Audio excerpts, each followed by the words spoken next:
All right. Hello, everybody. Welcome to this week's episode of Step into the Pivot. We are happy to have you here, and we are absolutely happy to have our guest today, Zee Clarke. So, Zee, thank you so much for agreeing to be on the show. I think that this is going to be an amazing conversation. So happy to be here to talk to you all today. Awesome.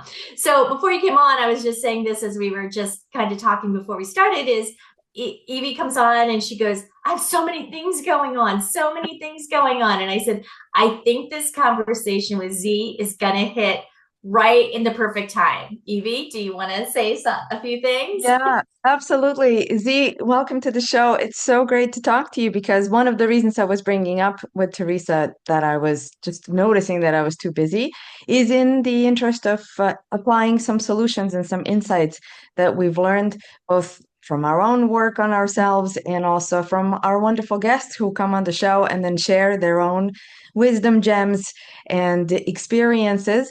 And so when I brought that up, it was really in the interest of I'm picking up on some symptoms here of, some potential fatigue, maybe even playing with burnout a little bit. And we know that you know a lot about that. Your bio, which of course you're going to be sharing with us in our show notes, and our listeners can read more about you, is really impressive. Right away, we see some really big names there, and it coupled immediately with references to breathing. So you are, let me just say a couple things so people can hear that. So Harvard MBA, team leader at Fortune 500 companies, right? And then you quickly say keeping mindfulness and breath work. Love that combination. And we know that you know a lot about that from your own personal experience with these topics that I've just been highlighting. So maybe let's start with imposter syndrome. I know that that's one of the topics that Teresa and I have unpacked between ourselves. Tell us about your own experiences with it. And is that a good way to start talking about your pivots? If not, please Yeah, pivot. I think that's a great topic to start with because imposter syndrome is why I ended up working so hard, burning the candle at both ends, because I was constantly trying to prove myself to others. So my background started in financial services in New York City a very long time ago. After Harvard Business School, I went to Silicon Valley where I was working in the tech industry. The tech industry, similar to financial services, though all things are changing over time, definitely male dominated. I would often be the only woman in the room. I'm a black woman, and so very often the only black woman, not just in the room, but on the floor in the building. And people would make comments that questioned my capabilities, right? I started a new job, and somebody would come up to me and say, Hey, are you the new diversity hire? And I was a VP, right? So things like that happen, and imposter syndrome starts to creep up because you start to think, oh, wait, did they only hire me because I'm a woman? Did they only hire me for diversity numbers? Even though, if you look at my track record and my resume, I look above and beyond qualified for all of the roles that I'd had. And so, what ended up happening is these self doubts caused me to be super stressed out all the time and to doubt myself on a regular basis, to be really anxious, to be really nervous about things, and then overcompensate by working too hard and not giving myself the rest that I needed. And so I wrote a book called Black People Breathe, which is around helping people of color handle some of the challenges that we face. And in it, I have a chapter called Countering Imposter Syndrome. And I share a framework that has been really powerful for me. It's called WebAV. The W, it's an acronym. The W stands for welcoming the voice. So usually we're like, shut up, stupid voice that's telling me I'm not good enough, shut up. But actually, mindfulness is paying attention. So what is this voice saying? My voice would say, today's the day you're going to get fired. No reason for that. It just was in my head. So the E in WebAV is evidence gathering, which is, all right, what's the evidence, the facts that support that statement and the facts that disprove it? And when you look at all the things, performance reviews, career trajectory, what clients are saying, what colleagues are saying, totally disproves that. And then the B is for breath work. I'll talk about breath work later, but breath work has saved my life. And there are breathing practices that you can do to calm yourself. The A is for affirmations, which I used to think were super, super cheesy. I'm good enough, I'm smart enough, and everybody likes me. But actually, there is a lot of research around the power of affirmations. And when you train your brain, all those I'm not good enough, right? You have to retrain your brain. Neuroplasticity, we can change what we think of ourselves is very powerful. And the V is for visualization. So actually sitting there, if you have a big meeting, an interview, a presentation, to actually visualize yourself in that situation as if it were the real thing, going exactly as you want it to go. Because then when you actually get there, it's like, oh, I've done this before. I'm not nervous at all. So yeah, those are some imposter syndrome tools. I could go deeper into them, but we don't have a lot of time. Well, and I love that you talk so openly and honestly about it, because we all suffer from that. I mean, we all do. Whether you are a 20-year-old, just starting your career, or a 60-year-old right here, right?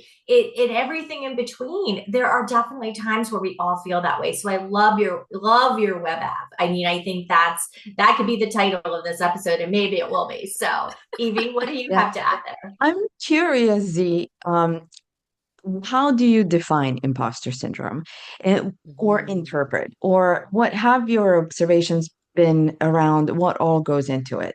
I think we can reverse engineer some of it just based on the acronym that you offered, but help us really set the tone for what is it that we're talking about from your perspective. Yeah, this is the internal perception. So this is the story inside of your head, that you're not good enough, smart enough, to be in the position that you're in, despite evidence, which is why I had evidence gathering as the E in WebApp, despite evidence that you are. And so that shows up in a number of ways, even just the thoughts of self-doubt. I talked about having to overprove myself and working way harder than I needed to. You might not apply for a job because you don't think you're good enough. It often happens in moments of success. So, for example, you just got promoted, you just got a new job, you got this board position, or, where, depending on where you are in your career. And then you look around and you say, all these people know what they're doing. I don't. And so I want to emphasize it's the internal story, because it's the story that we're telling ourselves, which is often false. Yeah. Yeah. Yeah, fantastic. Okay, so let's move on. I love that. Like I said, we could just talk the whole episode about imposter syndrome, but I really want to talk about you ended kind of the first part talking about the health, the little bit of health challenges, like the burnout health challenges. Can you talk a little bit more about that, especially when it comes to, you're clearly a high achiever. I mean, so many of us are, but it backfires. It Yeah. backfires. Yeah, it backfires. So I grew up with parents that were very strict. My parents expected me to get straight A's.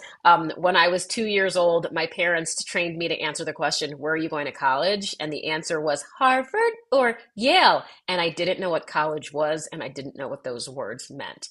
So that work ethic has been a part of me, since the moment that I could speak, right, and understand English. And what happened to me was a burnout so severe that it started to affect not just my mental health, but my physical health, because we often don't realize that mental health impacts your physical health. So I was anxious all the time, thinking I was going to get fired, thinking this meeting wasn't going to go well. Oh, the period in my life when I did sales, oh man, my stomach was a mess, right? So that anxiety caused me to not be eating the way I should be, sometimes forgetting to eat. I don't know if anybody's had that, where you go through it, it's like 4 o'clock and you're like, I didn't eat lunch. I wasn't sleeping, because you're trying to go to sleep at night, but whatever it is that you're working on is on your mind. So you're like, but what if this happened? But what if this happens? But maybe I can solve the problem right now. And you're thinking about this thing and working so hard that it impacts your ability to fall asleep, as well as the quality of your sleep. So then I don't know if anybody can relate, but have you ever woken up tired. You supposedly had a full night's sleep, but you wake up in the morning exhausted and then you have to start your day. So that was me, where I was exhausted all the time. I wasn't eating, I wasn't sleeping. That impacts your immune system. So I was getting sick all the time, having a cough that would last 6 weeks. It's like, winter's over. Why is this still here? Because I wasn't giving my body the time and the space to recuperate. I even had a cancer scare, which there's a lot of links between stress, chronic stress, and cancer. Also, you might not know chronic stress causes obesity, diabetes, accelerated aging, stomach issues, right? So all of that was happening, and my doctor said something's got to change with your stress levels. And that is when, I grew up in a household, my parents are both immigrants. I grew up in a household, if I said mental health, they laughed in my face and said, go to school, go to work.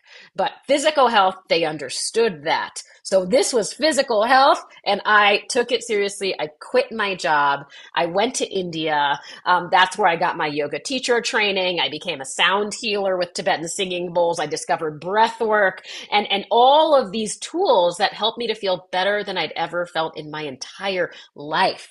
So then when I got back to the States after 2 years of traveling and learning holistic healing practices, went back to corporate, was a VP once again, I was using these tools at work. And that's the pivot that happened with me, is that eventually I quit that corporate job and started teaching these tools. So now I teach at companies like Google and Citigroup and HSBC, and I teach companies' employees how to deal with stress, how to practice self-care and be proactive so that this doesn't happen to you. Fantastic. So great. And just, like if I had an easy way of doing one of those, like applause features right now, I would just press the button and like have that come on the podcast because I think this is so important. And one of the reasons I asked you to help us understand from your perspective how you experience imposter syndrome is because I was wondering if you were going to take us in this direction. So you so colorfully illustrated what happens when you're running on these false ideas of who you are. And Yes. you gave us the background, right? So your parents don't have an intention of creating a really wonderful fertile ground for imposter syndrome. But, when we are under these pressures, and for good reasons, you give us a bit of their background too. As Yeah. an immigrant myself, I know what it's like when you feel like, wait, these are, different problems, right? Yeah. So we heard so much about how this happens and how it perpetuates itself. So the connection between the health challenges and the negative thinking. You're talking about in the middle of the night, you can't sleep because you keep working, or you're working Yeah. because you're Yep. stressing yourself out because your baseline Yes. is this sense of like, oh, I have to earn my keep here in some way. Yeah. Yes. The whole rest thing is a very, I think something people we don't realize, especially I don't think anybody realizes it, whether you're a woman or a man. You're right. I think that rest is such an important piece because your body needs that time to truly just take a break, right? Yeah. And it's totally true. And most of the time when I talk with other women, that is one of their big complaints is the whole rest thing, right? For me, it was I fell asleep quickly because I was so exhausted, but I couldn't stay asleep. I didn't really have rest. And you're absolutely right. You still wake up exhausted. So whatever that looks like for you, it's such a crazy piece. And honestly, trying to figure that out, I think is so important. Um, I'd love for you to talk a little about the breath work, if you Yeah. don't mind spending a Yeah. couple of minutes on that, Yeah. because I think it is important, right? I think that what you're talking about is totally true. I have found myself like I have to sometimes just take a sit back and just breathe and not think for a minute. But I'd love for you to talk a little bit more about that. Yeah, well, you mentioned rest, and I'll just say huge plug for being intentional about your rest. And rest does not just mean 8 hours of sleeping at night, though there are many, you can Google lots of things on how to make those 8 hours great. Um, I bring up rest in the context of breath work because it's really important to have micro moments of rest throughout your day. So, and not just rest for your body, but rest for your brain. So, again, the household that I grew up in, my parents, right? It's like I always thought that rest was lazy, right? And so if you were resting, you were wasting time. Well, guess what? The scientific research shows that when you rest your brain, you are more productive when you actually use that brain. So, why is this relevant to breath work? Because I strongly recommend taking breaks throughout your workday. And what can you do during those breaks? Breath work is one of the things. So you might be wondering, Z, I breathe all the time. What are you talking about? What is breath work? Breath work is breathing with intention. There are specific breathing practices that you can do based on how you are feeling. And the simple act of breathing and being intentional about the breath can change how you feel immediately. So, for example, let's say that you are triggered, right? So, what do I mean by triggered? You get an email and you're like, I can't believe they did this. I told them that, blah, blah. You know, we've all gotten that email that just immediately your shoulders get tight and you just want to like, you know what I mean? And like, let them have it, right? Triggered. That's your nervous system kicking in, your sympathetic nervous system, your stress response, your fight or flight. And so, even just a deep belly breath. So that's when you take a deep breath in. In fact, if you're listening, do it with me. Take a deep breath in through your nose and let your belly fill up really, really big like a balloon. And then exhale, belly comes towards your spine. So that's just a simple deep breath. But the thing is, a belly is important because we often are taught to suck it in, especially as women. We're like, gotta look thin. But actually, you know, those corsets terrible for the nervous system. So allowing your belly to get big, these big, deep belly breaths actually stimulate your parasympathetic nervous system, what's called your rest and digest nervous system. So that's just one example, but there's a breathing practice that you can do when you can't fall asleep at night. There's a breathing practice that you can do when you are tired, when you can't focus, when you're having scatterbrain, but you got to sit there and do the thing. And so breathwork changed my life because you can do a breathing practice in like 1 to 2 minutes and then totally shift. Yeah, I think that's a really great example. I love that because I think it's totally true. And I'm going to say this on here too. I wish my husband would listen to this because sometimes I know he just needs to take a breath, right? Like you're right. Like sometimes we think that rest and you're right, it's not just sleep, but sometimes like people think that's lazy. I'm just being lazy because I'm just sitting around doing nothing. But it I've learned to recognize in myself when I need to take that Yeah, break, that yeah, rest, right? yeah. And I think that's totally true. Yeah, I think sometimes, we say like you're breathing anyways, you might as well do it consciously. Yeah. And I know that I've gotten some feedback. I do this newsletter on a weekly basis, and inside of it we have the column that talks about some of these tips. And when I first started the newsletter, I received feedback after the first year of the editions. It's like it's great, but like I mean every time you mention, take a breath, take a breath, take a breath. So what do you think, why is it so irritating to people to also be reminded of this? Like it is as simple as that. It's as simple as, you can reset just by breathing. Yeah. I honestly, I think it's upsetting. It feels maybe it might feel condescending, because it's so simple.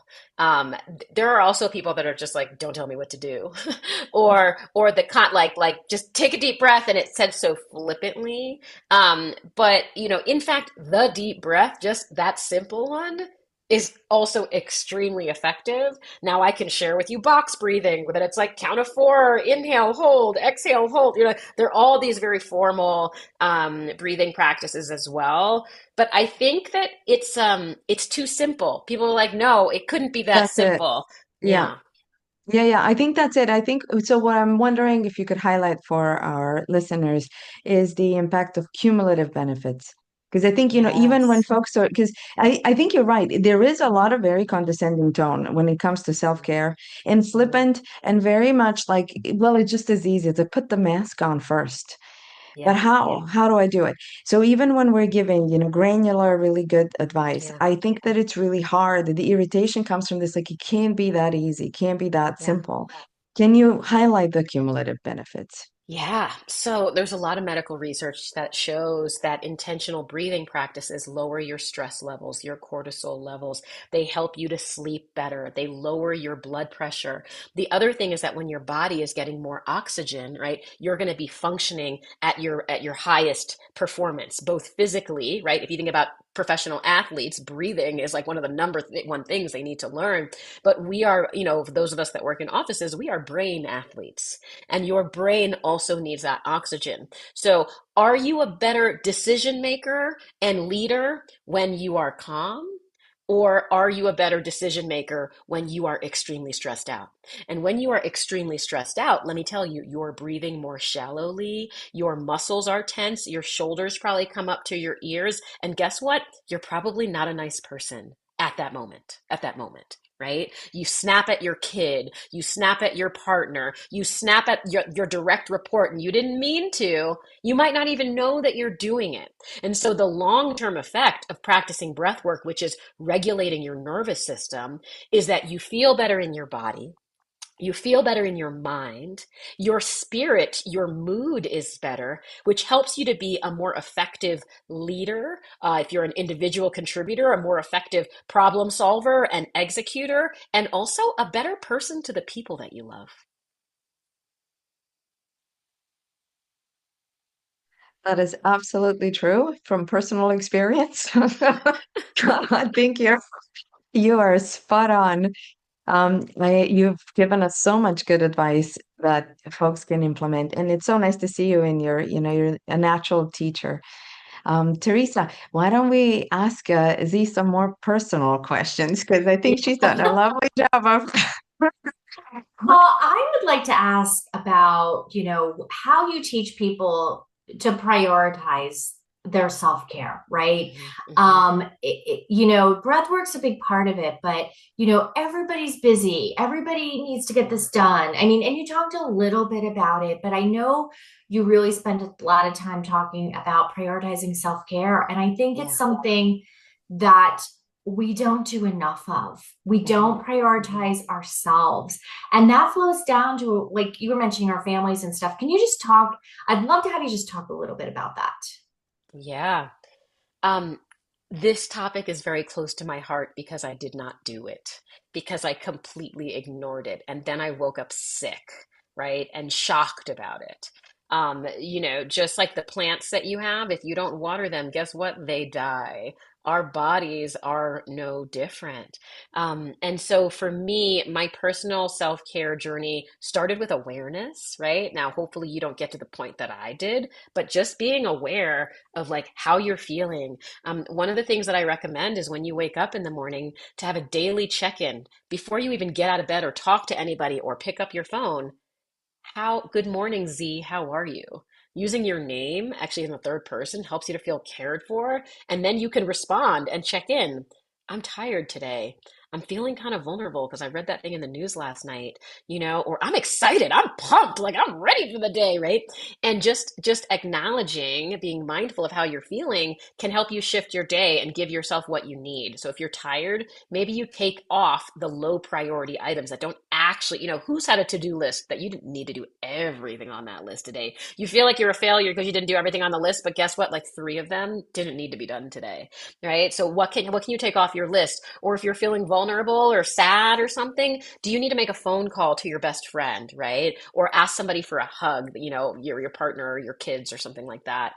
So just that, but I'm very a strong proponent of morning and evening routines. So, Theresa, you said we're all busy. Yeah, we are all super, super busy.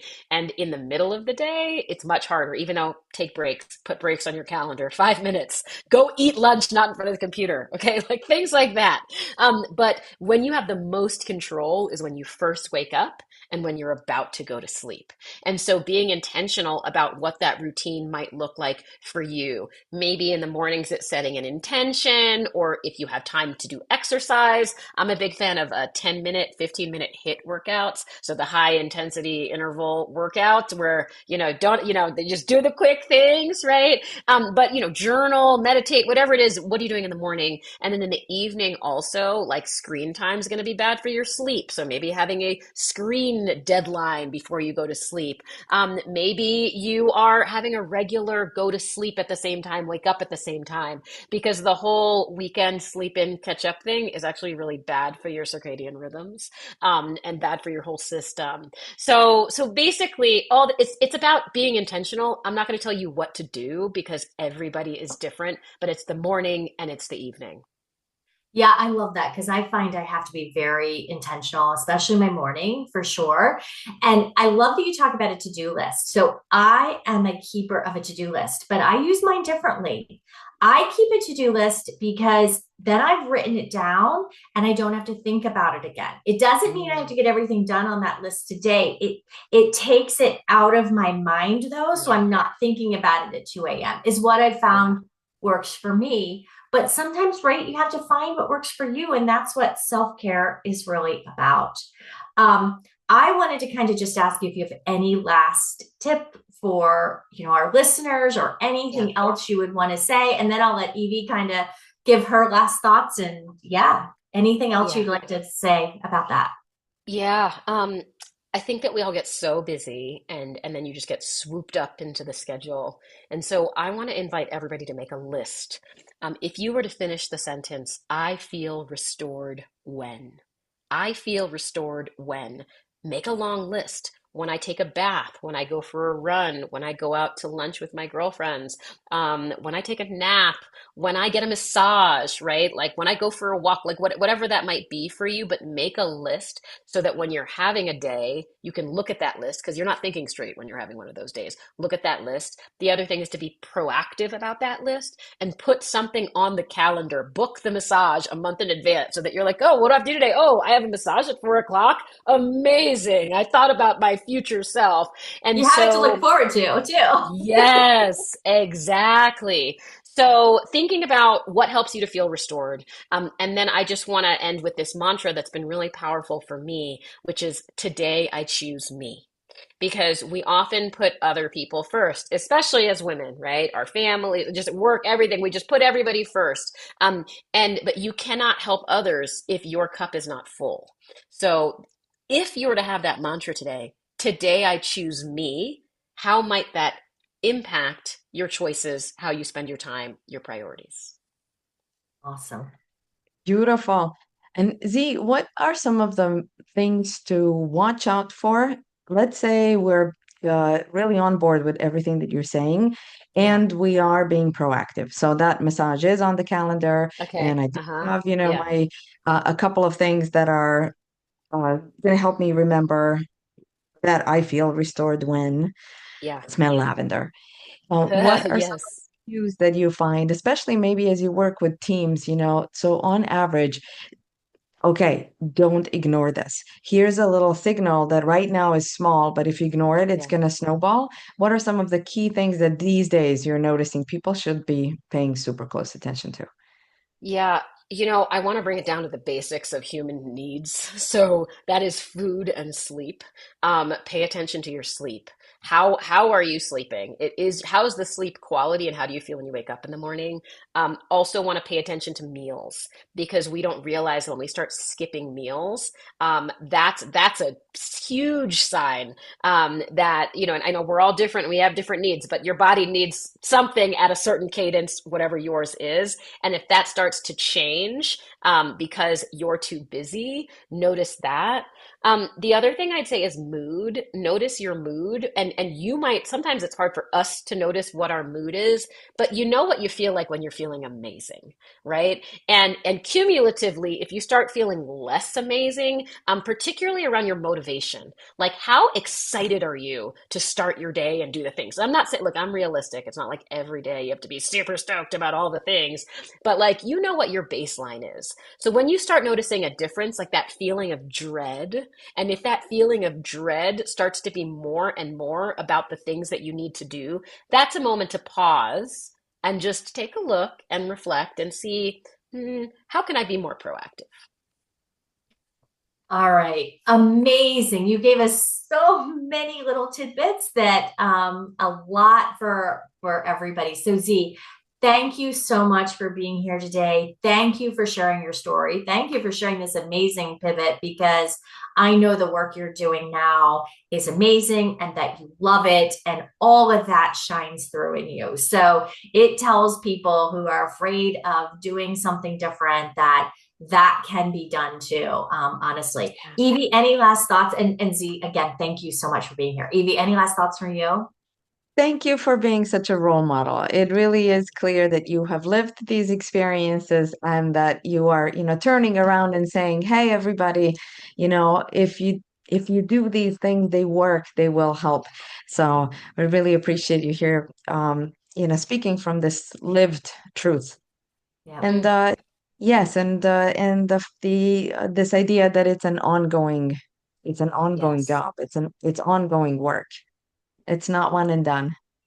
Yeah. No, but we Awesome. all have the power to feel good. That's what we Yes. should not forget. Yeah. For Oh, sure. that's a beautiful motivating note to end on. We all Correct. have the power to feel good. Correct. All right. Thank you again to Zee Clarke for being here with us today. Thank you to everybody for listening to this episode of Step into the Pivot. We're happy to have you here. And we'll be back in a couple weeks with our next episode. And remember, if you have a pivot, step into it.